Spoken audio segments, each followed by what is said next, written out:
This should be the last video in the lecture series for Chapter 1. We're going to be picking up on stereotypes, and then we'll be looking at automatic versus controlled processing, which really relates to how we process stereotypes. Then we'll have a look at evolution and social behavior, and then universal facial expressions. So our authors define stereotype as a belief that certain attributes are characteristic of members of a particular group. You can think of stereotypes as person schemas. We discussed schemas before. The human mind sorts out both objects and people into certain categories in order to make sense of them and understand them. And it happens automatically and spontaneously. Stereotypes are formed, for the most part, through attitudes from others. As we look to others to try to figure out our world, we tend to adopt the same stereotypes that they do. So it's an effective strategy for taking in new information, accommodating it, and understanding it with what we have intact. It works as a heuristic. It reduces mental effort in trying to figure things out. Stereotyping has actually existed throughout history. It had traditionally been the accepted way of thinking and was not conceived of as being wrong. It's only been in the last several centuries that Western culture has played a role in bringing up the issue of individuality and the idea that we shouldn't be judging individuals according to stereotypes that we have of the group that they come from, but rather we should judge people on their individual merits. So the thinking is relatively new that we shouldn't be stereotyping. We said that stereotyping is an automatic process. So we're going to be looking at what automatic means, what automatic processing is, and what controlled processing is. So the automatic process is a non-conscious default that takes place when we're judging new information, new stimuli, new people in our world. So it's as if we take that outward stimuli and our mind seeks out similar information to try to categorize the new information. So it's based on comparing that new stimulus to the person to stereotypes that you've already got stored there in memory. And it's a lot of times influenced and based on emotional factors such as fear. Fear of the unfamiliar is a big one that plays a role in stereotyping. And I think we can relate that a lot to some of the things that are going on in our nation in the last couple of years with shootings of young men, young black men for the most part, and how our nation seems to be really in a turmoil about that. There's a lot of fear based on stereotypes that are at the root of that issue. So let's clarify some of the terms we're using here. So we said that automatic processing is non-conscious, and by non-conscious we mean that it's we're influenced without awareness. It happens automatically. I don't want you to confuse non-conscious with the unconscious. So the unconscious is kind of a Freudian term. It's based on psychoanalytic or psychodynamic theory, and it's used to describe our conscious awareness that we repress below the level of consciousness to avoid anxiety. So different term there, so try not to confuse those terms when we're talking about the automatic processing. Make sure you know that's non-conscious, not unconscious. Some examples of non-conscious influence that our book gives us. They've had a study where they had students they exposed them to words that called into mind elderly people. So things like slow and cumbersome and painful, things like that. And then they just simply, after they were exposed to that condition, the researchers just simply observed how they walked after that. Now they had to have a baseline, so they had to, of course, to be scientific, observe how they walked prior to going through this process of looking at these words. And in fact, when they left the experimental condition, they walked much more slowly than when they came in.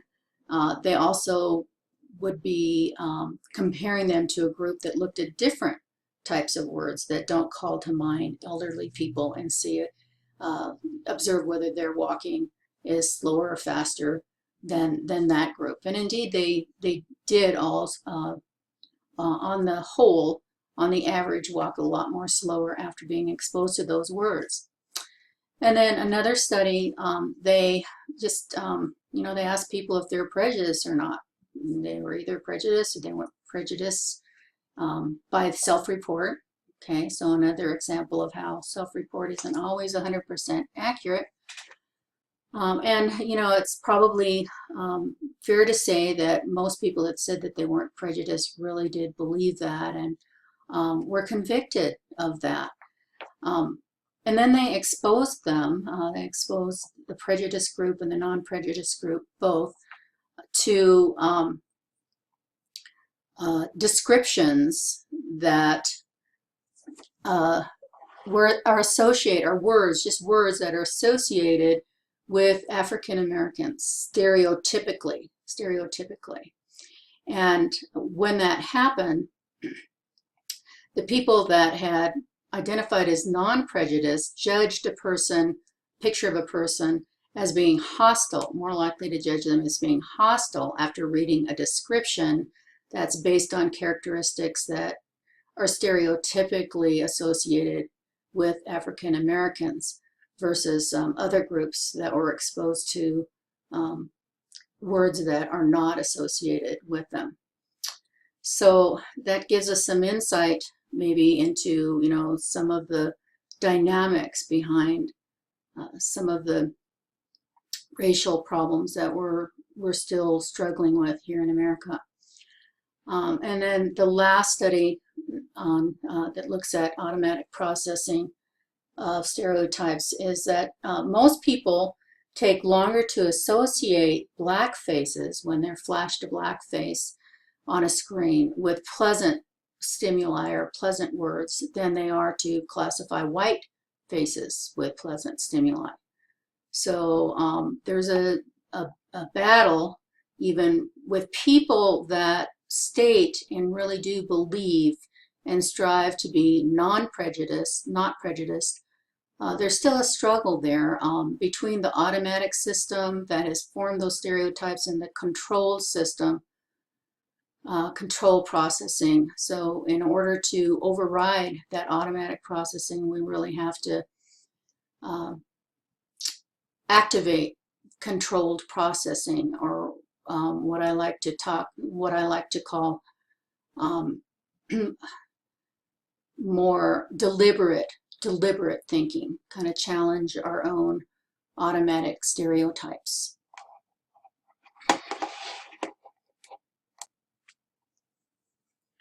We're going to be talking next about evolution and social behavior.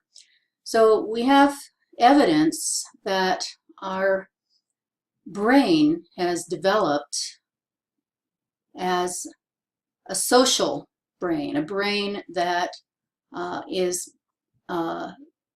part of the human race socially, culturally, and that our brain is actually developed in order to coordinate and cooperate and compete with other humans, much more so than with other species. Human beings are very dependent on each other, and we've got some research into this that was done in the 90s by Robin Dunbar. He was an anthropologist who found what he really studied was animals to begin with, and he studied the proportion of brain size to the rest of the body for each different species. Went around culling all of that data, getting all of that information, and then comparing that to the proportion of human brain size to human body size. And in doing so, he concluded that the animals, the species, including humans, who had a larger proportionate brain to their body size, had evolved to be more social beings, to depend on each other, to be more interrelated with their own species. And his idea, his theory was that the brain developed in order to be more social. And it explains kind of the larger prefrontal cortex that humans have in comparison to other species, and that's part of what makes up our brain size. So his idea was that we need more understanding of each other in order to survive in our world. And our living in large groups is a more complicated kind of lifestyle than living in smaller groups. And the complex society that humans live in demands that we understand not just ourselves, but that we understand other people, and that we understand that our behavior affects them. And we have to have a brain that's evolved to the point where it can understand these things, that it can grasp this information and process it. So he's come up with a couple of pieces of evidence too to support this, other than his own research. A couple of some human universals. So we're going to be looking, there are some that we won't look at everything, but we're going to be looking at language, theory of mind, and universal facial expression. Okay, so language we're not going to go into detail about, but if you've taken Psych 101, you know that when it comes to language, human brains are hardwired really to learn language, to be able to communicate. And so that was one of the human universals. At the same age, the brain is ready to start processing language, and it does so kind of like a sponge in order to be able to relate, understand others, and communicate with others. So we're going to be looking a little closer at the theory of mind. So the theory of mind is having the understanding that other people have their own beliefs, their own separate thoughts, and their own separate desires. So the example I like to use is when a child gets to the age where they might wait to ask for a cookie until they can see that mom is in a good mood. Okay, so the child recognizes that mom's in a bad mood. She has her own separate things that are affecting her, and understanding that maybe if I wait until she's in a bitter mood and ask her, I'm much more likely to get the cookie. Another example would be getting to the point where, as a child, you can understand why your playmate would like you to share your toy, and having the empathy to understand what it might feel like if you were in their shoes. I see that we're really running late on this, so I lied to you, and there will be one more final videotape for Chapter 1. Thank you.